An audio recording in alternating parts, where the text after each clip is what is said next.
Bem-vindos ao nosso espaço de análise. Hoje, vamos direto a um ponto nevrálgico levantado pelo material que a gente estudou: a saúde das democracias hoje em dia. Esqueçam os tanques na rua, né? O perigo agora parece vir de dentro, com líderes eleitos democraticamente que, aos poucos, corroem nas próprias instituições que os levaram ao poder. Exato. É um processo muitas vezes silencioso, quase invisível no dia a dia, até que o estrago esteja feito. E isso nos traz a questão central que a gente quer desdobrar aqui. Essa erosão da democracia acontece principalmente porque líderes com, digamos, uma vocação autoritária atacam as regras do jogo e as instituições de forma direta, calculada. Ou será que a raiz do problema está em outro lugar?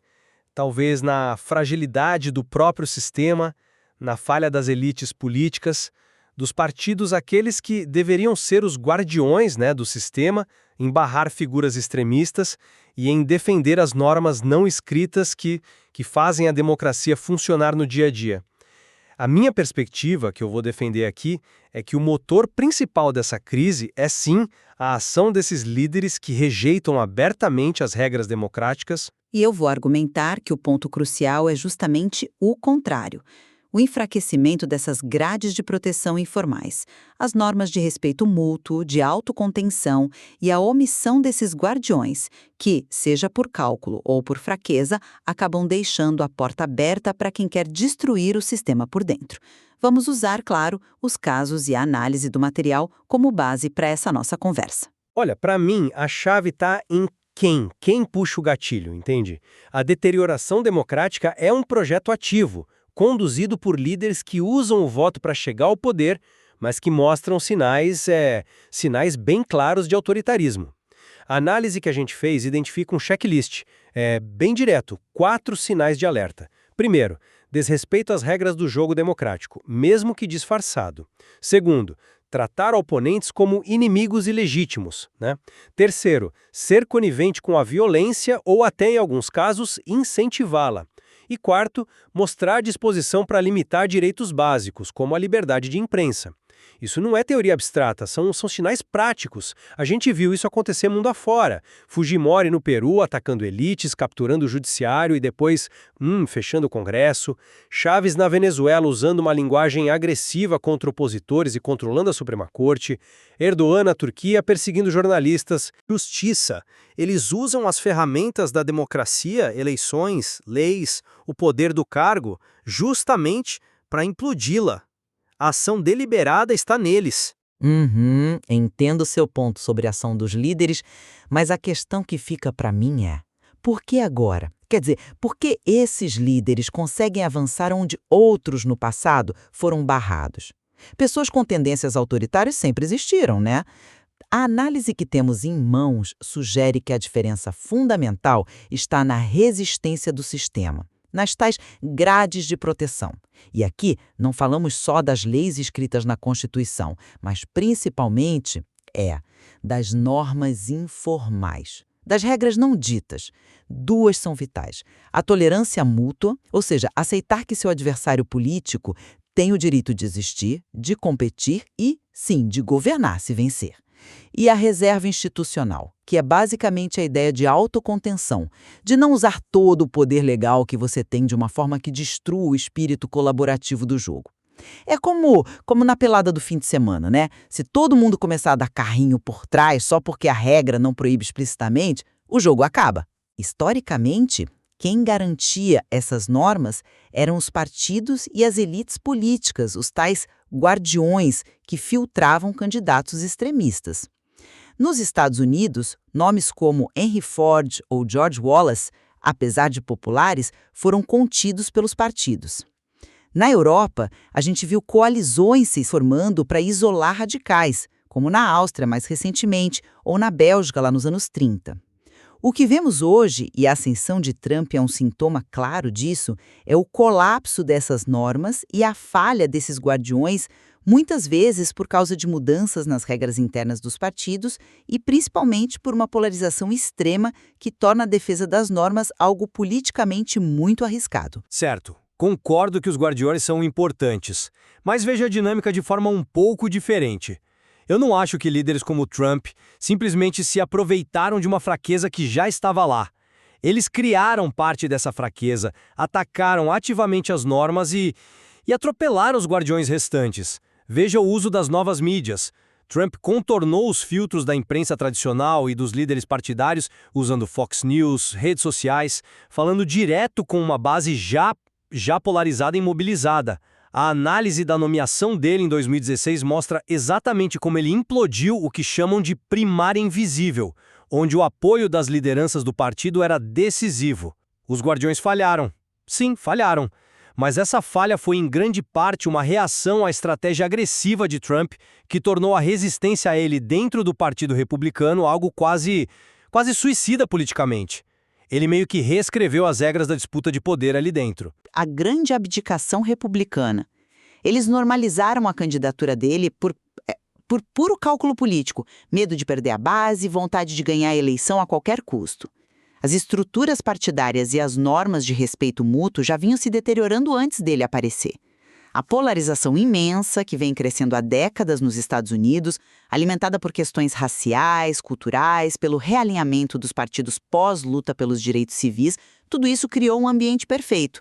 Somado a isso, a influência de financiadores com agendas próprias e de uma mídia hiperpartidária deixou o partido vulnerável a um discurso radical como o dele. Os incentivos para os guardiões agirem como guardiões simplesmente desapareceram. A falha deles não foi só consequência, foi a condição que permitiu tudo acontecer. Ok, isso nos leva a como esses líderes agem quando chegam ao poder. E aí as táticas são bem diretas, bem explícitas. A análise descreve um roteiro preocupantemente comum. Primeiro passo: capturar os árbitros. Controlar o judiciário, as agências de investigação, os órgãos de inteligência. Fujimori fez isso no Peru de forma quase caricata, né? Com Montesinos comprando juízes e parlamentares. Perón, na Argentina, fez um expurgo na Suprema Corte logo no início. Chávez aparelhou o Tribunal Supremo na Venezuela e vemos movimentos parecidos mais recentes na Hungria e na Polônia. Segundo passo: tirar os jogadores importantes do caminho. Marginalizar ou silenciar a oposição, a imprensa crítica, até setores do empresariado que resistem. Putin fez isso com os oligarcas russos que não se alinharam. Correia, no Equador, tratava a mídia como inimiga declarada. Terceiro passo: mudar as regras do jogo no meio da partida. Fazer reformas eleitorais que beneficiem o grupo no poder, mudar a Constituição, criar leis que restringam direitos. Exemplos históricos não faltam, como no sul dos Estados Unidos após a Guerra Civil, criando barreiras para o voto negro, ou as reformas de Orbán na Hungria. São ações deliberadas, um ataque frontal aos freios e contrapesos. E aí eu volto ao meu ponto central. Essas táticas de ataque frontal só funcionam, só têm chance de sucesso, porque o terreno já estava preparado.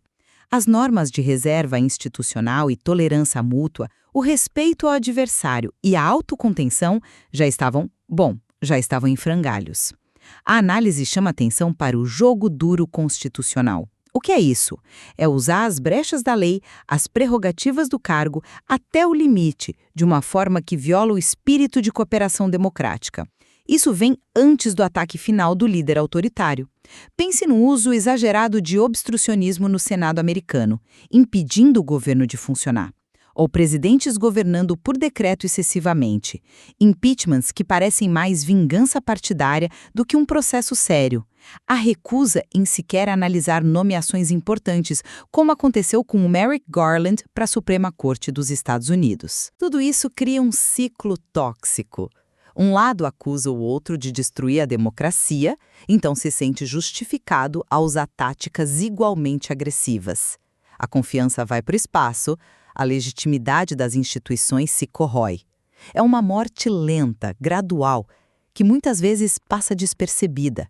Exemplos históricos como o Chile antes de Pinochet, ou mesmo a briga entre o rei Charles I e o parlamento inglês lá no século XVII, mostram como essa erosão mútua das normas abre caminho para o colapso. A crise recente na Carolina do Norte, onde a legislatura tirou poderes do governador recém-eleito do partido oposto, é um exemplo claro desse jogo brutal acontecendo hoje. Percebo essa dinâmica do ciclo vicioso, sim, mas ainda acho que precisamos focar na natureza específica da ameaça que certos líderes representam hoje. O que me parece singular é como eles mobilizam um discurso populista, antissistema, para chegar ao poder e, uma vez lá, atacam deliberadamente os pilares da democracia liberal. Eles são mestres em explorar crises reais ou imaginárias. O medo do terrorismo pós-11 de setembro, a insegurança econômica, as tensões culturais e raciais, para justificar o avanço sobre as liberdades e os controles. Veja a forma como Trump conseguiu normalizar a mentira descarada, o ataque constante à imprensa como inimiga do povo. E o mais assustador não é nem ele fazer isso, mas a aceitação e até o aplauso que isso recebe de uma parte considerável do eleitorado e das elites do seu partido. Essa combinação explosiva, um líder disposto a tudo, uma base radicalizada e uma elite conivente que define o perigo atual. Concordo totalmente que a polarização é o combustível, mas discordo sobre qual é o motor principal. Para mim, essa polarização extrema, especialmente o que a análise chama de polarização assimétrica, onde um dos lados do espectro político, no caso americano recente, o Partido Republicano, se radicaliza muito mais e adota táticas mais agressivas, é o fator decisivo. E essa polarização não surge do nada. Ela é alimentada por divisões profundas na sociedade. Questões sociais, culturais e, de forma muito marcante nos Estados Unidos, raciais. O realinhamento dos partidos depois da luta pelos direitos civis, as ondas de imigração, tudo isso contribuiu. A análise aponta como o Partido Republicano se tornou cada vez mais dependente do voto branco, criando uma ansiedade e um ressentimento que líderes populistas sabem explorar como ninguém. É essa polarização que destrói a tolerância mútua e a reserva institucional, que faz com que ver o outro lado ganhar uma eleição pareça o fim do mundo. Isso deixa as instituições vulneráveis. Então, a falha crítica não está só no líder que ataca, mas na incapacidade, ou talvez na falta de vontade das elites políticas de ambos os lados de gerenciar essa polarização, de defender as normas, mesmo quando é impopular, mesmo quando custa votos. Bem, ao final desta nossa troca, eu mantenho minha posição. A atenção principal, a vigilância constante, deve estar nos sinais de alerta e nas ações concretas dos líderes. São eles que ativamente colocam a democracia em risco com seu desprezo pelas regras e normas. Identificar aqueles 4 comportamentos: rejeição às regras, negar a legitimidade dos oponentes, tolerar a violência e atacar liberdades, e resistir a eles desde o início, antes que se consolidem no poder, me parece a tarefa mais urgente. E eu reforço minha visão. Líderes perigosos sempre existirão, mas a capacidade da democracia de sobreviver a eles depende fundamentalmente da força das suas grades de proteção informais, da cultura política de tolerância e autocontenção. E a responsabilidade por manter essas grades de pé é primordialmente dos guardiões, os partidos, as lideranças políticas, as elites. Eles precisam ter a coragem de defender o sistema, mesmo que isso signifique ir contra a própria base ou perder uma eleição. Fortalecer essas normas e cobrar essa responsabilidade dos guardiões é onde reside, para mim, a chave para a resiliência democrática. O que fica evidente é, a partir da análise que a gente discutiu aqui, é que a deterioração democrática não é um evento simples, com uma única causa. É um processo complexo, que envolve a interação perigosa entre líderes que desafiam o sistema e as respostas muitas vezes inadequadas ou inexistentes das instituições, das elites e da própria sociedade. Exatamente. Não dá para apontar um único culpado. É preciso entender essa dança delicada entre líderes com tendências autoritárias, a polarização que os alimenta, o enfraquecimento das normas não escritas e o papel crucial, para o bem ou para o mal, daqueles que deveriam zelar pelas instituições. O material que analisamos traz uma série de exemplos, históricos e atuais, que nos ajudam a entender a profundidade desse desafio e, bom, merecem ser olhados com ainda mais atenção. Esperamos que essa conversa tenha trazido diferentes ângulos para pensar sobre as ameaças reais que as democracias enfrentam hoje. Fica o convite à reflexão. Obrigado por estar conosco aqui no Debate.